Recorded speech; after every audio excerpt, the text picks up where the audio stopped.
കേരള രാഷ്ട്രീയത്തിൽ പുതിയ ഒരു താരോദയമാണ് കഴിഞ്ഞ 4 ദിവസമായി സംഭവിച്ചിരിക്കുന്നത്. CPM നേതാക്കളും പാർട്ടിയും ഒരിറ്റിക്കണ്ണി മാത്രമായി കണ്ടിരുന്ന അൻവർ MLA, ഇടതുപക്ഷ സ്വതന്ത്ര MLA അൻവറാണ് വാർത്തയിലെ താരം. ചോദ്യം ചെയ്യപ്പെടാത്ത മുഖ്യമന്ത്രി പിണറായിയുടെ പൊളിറ്റിക്കൽ സെക്രട്ടറി ശശിക്കെതിരെ ADGP റാങ്കിലുള്ള അജിത്തിനെതിരെ ഗുരുതരമായ ആരോപണങ്ങൾ ഉന്നയിച്ചതിലൂടെ അൻവർ കേരള രാഷ്ട്രീയത്തിൽ വലിയ ഒരു നേതാവായി മാറിയിരിക്കുകയാണ്. 4 നൂറ്റാണ്ട് കാലമായി CPM രാഷ്ട്രീയത്തിൽ അജയ്യനായി നിൽക്കുന്ന P. ശശിയെ പരസ്യമായി ചോദ്യം ചെയ്യാനും വെല്ലുവിളിക്കാനും അദ്ദേഹത്തിനെതിരെ ആരോപണം ഉയർത്താനും PB അംഗങ്ങൾക്ക് പോലും ധൈര്യമുണ്ടായിട്ടില്ല. കേന്ദ്ര കമ്മിറ്റി അംഗങ്ങൾക്ക് പോലും ധൈര്യമുണ്ടായിട്ടില്ല. അങ്ങനെ പിണറായിയുടെ നിഴലിൽ ആണ് ശശിയെങ്കിലും ശശിയെ പേടിക്കാത്തവരാരുമില്ല എന്ന അവസ്ഥയായിരുന്നു CPM-ൽ. അപ്പോൾ അത്തരം ഒരു അവസ്ഥയ്ക്ക് നേരെയാണ് PV അൻവർ വിരൽ ചൂണ്ടിയത്. PV അൻവർ ഉന്നയിച്ച ആരോപണങ്ങളാകട്ടെ വളരെ ഗുരുതരവുമാണ്. സ്വർണ്ണക്കള്ളക്കടത്ത്, കൊലപാതകം, അഴിമതി, അങ്ങനെ ഉന്നയിക്കാവുന്ന എല്ലാ ആരോപണങ്ങളും ശശിക്കെതിരെയും ADGP MR അജിത് കുമാറിനെതിരെയും പത്തനംതിട്ട SP-ക്കെതിരെയും ഉന്നയിച്ചു. 4 ദിവസം കഴിഞ്ഞിട്ടും ഈ വിഷയത്തിൽ യുക്തമായൊരു തീരുമാനമെടുക്കാൻ മുഖ്യമന്ത്രിക്കോ CPM-നോ കഴിഞ്ഞിട്ടില്ല. കഴിഞ്ഞ ദിവസം അദ്ദേഹം മുഖ്യമന്ത്രിയെ കണ്ടിരുന്നു. മുഖ്യമന്ത്രിയെ കണ്ട അടുത്ത ദിവസം ഇന്ന് രാവിലെ അദ്ദേഹം സംസ്ഥാന സെക്രട്ടറി MV ഗോവിന്ദനെ കണ്ടിരുന്നു.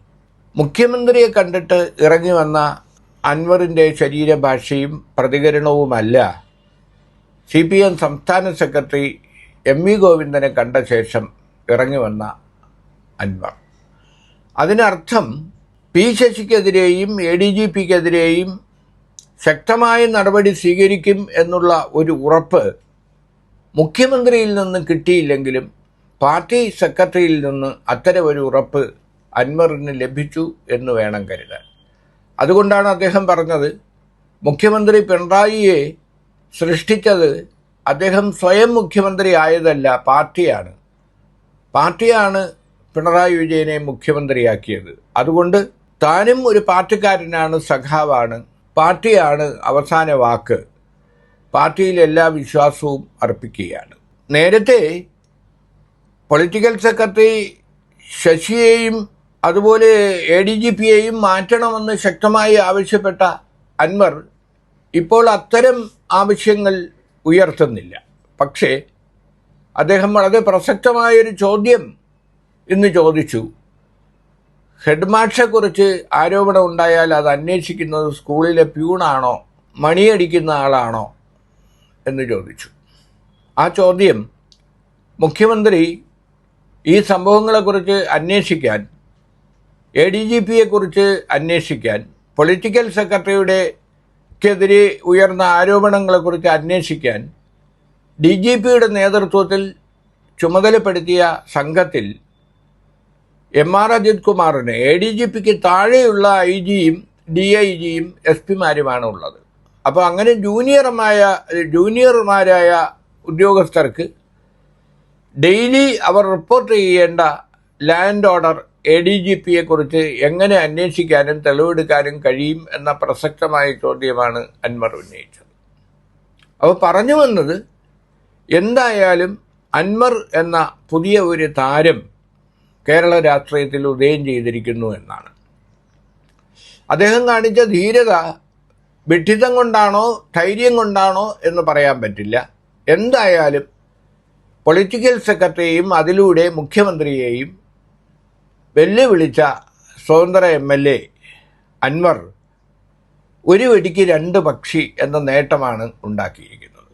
കാരണം മിച്ചഭൂമി കൈവശം വെച്ച കേസ് ഹൈക്കോടതിയുടെ പരിഗണനയിലാണ്. ഫാൻറ്റസി പാർക്ക് അനധികൃതമായി നിർമ്മിക്കുകയും തടയണ കെട്ടുകയും ചെയ്ത പ്രശ്നം സർക്കാരിൻ്റെ മുന്നിലാണ്. നേരത്തെ ഉണ്ടായ ഒരു കൊലപാതക കേസിൽ അൻവറും പ്രതിയാണ് എന്ന കേസ് വീണ്ടും അന്വേഷിക്കണം എന്ന കേസും ഹൈക്കോടതിയുടെ പരിഗണനയിലാണ്. അതുപോലെ തന്നെ വലിയ ഒരു പണമിടപാട് 50 ലക്ഷം രൂപ പറ്റിച്ചു തട്ടിയെടുത്തു എന്ന കേസ് നിലവിലുണ്ട്. അങ്ങനെ 1/2 ഡസനിലേറെ കേസുകളും ആരോപണങ്ങളും നേരിടുന്ന ഒരു കോടീശ്വരനാണ്, പാവം കോടീശ്വരനാണ് അൻവർ.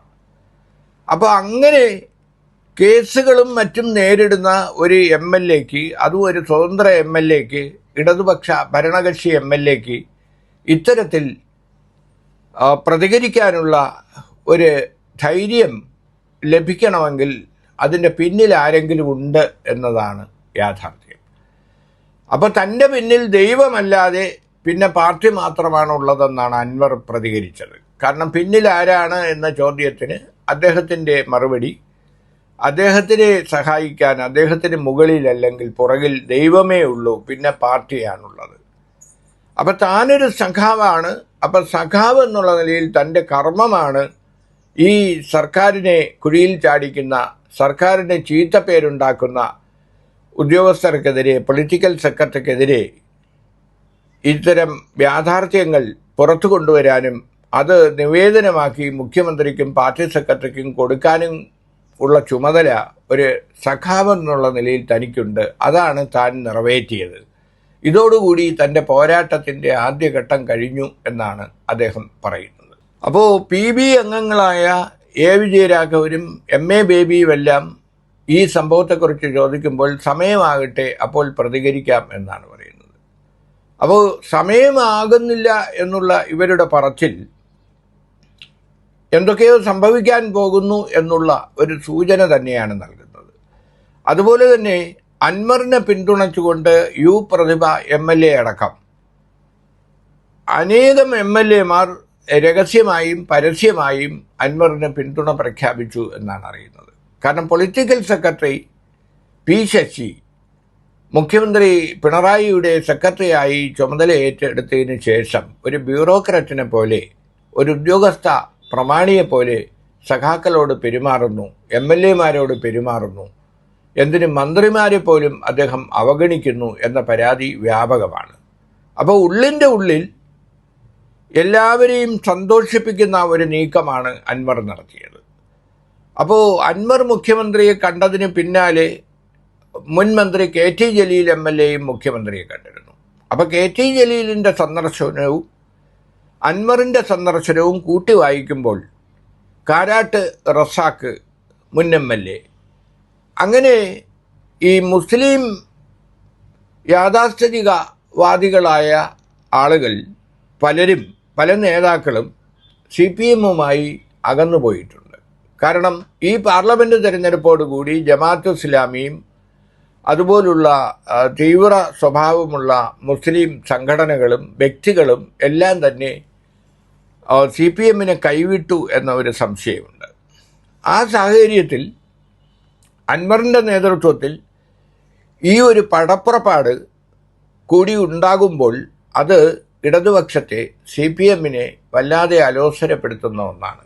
കാരണം മുസ്ലിം ലീഗിനോട് ഈ പറഞ്ഞ നേതാക്കളും കക്ഷികളും കൂടുതൽ അടുക്കുകയും UDF കൂടുതൽ ശക്തിപ്പെടുകയും വരാനിരിക്കുന്ന ത്രിതല തിരഞ്ഞെടുപ്പിലും അസംബ്ലി തിരഞ്ഞെടുപ്പിലുമെല്ലാം ന്യൂനപക്ഷ വിഭാഗങ്ങൾ തങ്ങളെ പൂർണ്ണമായി കൈവിടുമോ എന്ന ആശങ്ക LDFനുണ്ട്, പ്രത്യേകിച്ചും CPMനുണ്ട്. ആ ഘട്ടത്തിലാണ് അൻവറിൻ്റെ പടപ്പുറപ്പാട് എന്നതുകൂടി നാം ഓർക്കണം. പിന്നീട് സംശയിക്കപ്പെടുന്നത് കണ്ണൂർ ലോബി EP ജയരാജനെ പുറത്താക്കിയതോടെ, LDF കൺവീനർ സ്ഥാനത്ത് നിന്ന് മാറ്റി നിർത്തിയതോടെ കണ്ണൂരിൽ ഒരു വിഭാഗം P ജയരാജൻ്റെ നേതൃത്വത്തിൽ വളരെ ശക്തമായി നിലയുറപ്പിച്ചിട്ടുണ്ട്. EPക്കെതിരെയുള്ള ആരോപണം വീണ്ടും P ജയരാജൻ ആവർത്തിച്ചിട്ടുണ്ട്. അപ്പോൾ പരോക്ഷമായ ഒരു പിന്തുണ P ജയരാജൻ ഉൾപ്പെടെയുള്ള ആളുകളുടെ ഭാഗത്തു നിന്ന്, നേതാക്കളുടെ ഭാഗത്തു നിന്ന് അൻവറിന് ലഭിച്ചിട്ടുണ്ടോ എന്ന സംശയവും ഉയരുന്നുണ്ട്. എന്തായാലും വിഭാഗീയത ശക്തമായിരുന്ന കാലത്ത് VS-നെതിരെ നടത്തിയ കരുനീക്കങ്ങളെ ഓർമ്മിപ്പിക്കുന്ന തരത്തിലുള്ള ചില നീക്കങ്ങളാണ് സംഘടനാ തിരഞ്ഞെടുപ്പ് നടക്കാൻ പോകുന്ന ഈ സന്ദർഭത്തിൽ. അന്ന് മലപ്പുറം സമ്മേളന സ്ഥലത്ത് വെച്ച് VS പക്ഷത്തെ വെട്ടി നിരത്തി പിണറായി പക്ഷം ആധിപത്യം ഉറപ്പിച്ചു. അതോടെയാണ് VS-ഉം VS-നെ പിന്തുണയ്ക്കുന്നവരും ഒന്നുമല്ലാതായി അവസാനം സെക്രട്ടറി ആയിരുന്ന പിണറായി വിജയൻ വളരെ ശക്തനായി മുന്നോട്ട് പോയത്. അത്തരമൊരു അന്തരീക്ഷം വീണ്ടും പാർട്ടിക്കകത്ത് ഉരുണ്ടുകൂടുകയാണോ എന്ന് സംശയിക്കണം. കാരണം ഇന്നത്തെ പാർട്ടി സെക്രട്ടേറിയറ്റ് എന്ന് പറയുന്നത് വിഭാഗീയതയുടെ ഫലമായി അക്കാലത്ത് പിണറായിയോടൊപ്പം ഉറച്ചു നിന്ന ആളുകളാണ് ഇന്ന് പാർട്ടി സെക്രട്ടേറിയറ്റ്. കാരണം ഇനി ഒരു ഊഴം കൂടി പിണറായി വിജയനില്ല എന്ന് എല്ലാവർക്കും അറിയാം. അദ്ദേഹം വീണ്ടും ഒരു പാർട്ടി സെക്രട്ടറി ആവാൻ സാധ്യതയില്ല. ഒരു വട്ടം കൂടി മുഖ്യമന്ത്രിയാകാനും സാധ്യതയില്ല. അങ്ങനെ സംഭവിച്ചാൽ ഇനി ആര് എന്ന ചോദ്യം പാർട്ടിക്കുള്ളിൽ കുറേ കാലമായി ഉയരുന്നതാണ്. അപ്പോൾ ഭാവി മുഖ്യമന്ത്രി, ഭാവി പാർട്ടി സെക്രട്ടറി ആരാകും എന്നതാണ് ഇപ്പോൾ അന്തരീക്ഷത്തിൽ ഉള്ളത്. അപ്പോൾ പാർട്ടി പിടിച്ചെടുക്കാനും അതിലൂടെ ഭാവി മുഖ്യമന്ത്രി പദത്തിലേക്കും ഭാവി പാർട്ടി സെക്രട്ടറി പദത്തിലേക്കും എത്താനുള്ള കരുനീക്കങ്ങളുടെ ഒരു ആദ്യ ചുവടുവെപ്പ് തന്നെയാണ് പിന്നിൽ നിൽക്കുന്ന നേതാക്കളുടെ ബലത്തോടുകൂടി അൻവർ നടത്തിയത് എന്ന് സംശയിച്ചാൽ തെറ്റുണ്ടാവില്ല.